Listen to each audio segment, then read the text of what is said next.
Hi friends, welcome back to Bhagavatam series episode number 38.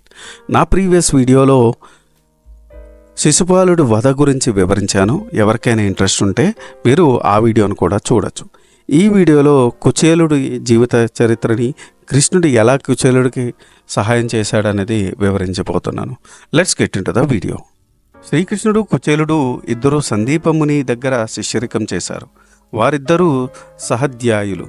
కాలక్రమంలో కుచేలుడు ధన సంపాదన మీద ఏమాత్రం ఆసక్తి లేకుండా జీవనాన్ని నిర్లిప్తంగా కొనసాగిస్తున్నాడు. కుచేలుడి భార్య అతనికి అన్ని విధాలా అనుకూలవతి. అయితే ఆమెకి ఆశ ఉంది, ఎందుకంటే వారికి అధిక సంతానం. ఒకరోజు కుచేలుడి భార్య తన భర్తతో, స్వామి, శ్రీకృష్ణుడు ఎంతో ఆశ్చర్యవంతుడు, పైగా మీకు సహధ్యాయి. మన జీవితం సుఖంగా సాగటం కోసం ఆయన్ని ఏదైనా అర్థించి తీసుకురండి అని కోరింది. దరిద్ర బాధ తట్టుకోలేక, తనకి ఇష్టం లేకపోయినప్పటికీ భార్య మాటని కాదనలేక తన ఇంట్లో ఉన్న కొద్ది అటుకుల్ని మూట కట్టుకొని ద్వారకా నగరానికి బయలుదేరాడు కుచేలుడు. కుచేలుడు వచ్చాడన్న విషయం తెలిసి శ్రీకృష్ణుడు సాదరంగా అతన్ని స్వాగతించారు. కుశలోపచారాలు చేసి ఎంతో మర్యాదగా చూసుకున్నాడు. కృష్ణుడి సత్కారానికి కుచేలుడి మనసు ఎంతో ఆనందపడిపోయింది. భోజనం ముగించి ఆసనంలో కూర్చున్న కుచేలుడికి శ్రీకృష్ణుడు స్వయంగా వింజామారవిస్తూ పూర్వం చిన్నతనంలో గురుకులంలో జరిగిన సంఘటనలన్నిటికీ గుర్తు చేస్తున్నాడు. కుచేలుడు తాను మూటగట్టి తెచ్చిన అటుకుల్ని కృష్ణుడికి ఇవ్వడానికి సిగ్గుపడ్డాడు. అది గ్రహించి ఆ మూటను లాక్కొని అందులో అటుకుల్ని ఒక గుప్పెడు తిన్నాడు కృష్ణుడు.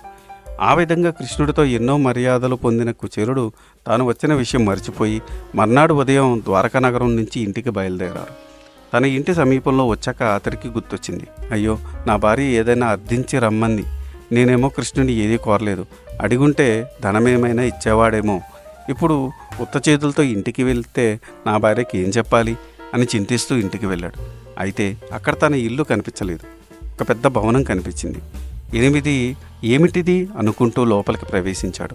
లోపల ఎంతో విలువైన మణిహారాలు ధరించిన తన భార్య చెలికెత్తలతో సేవలు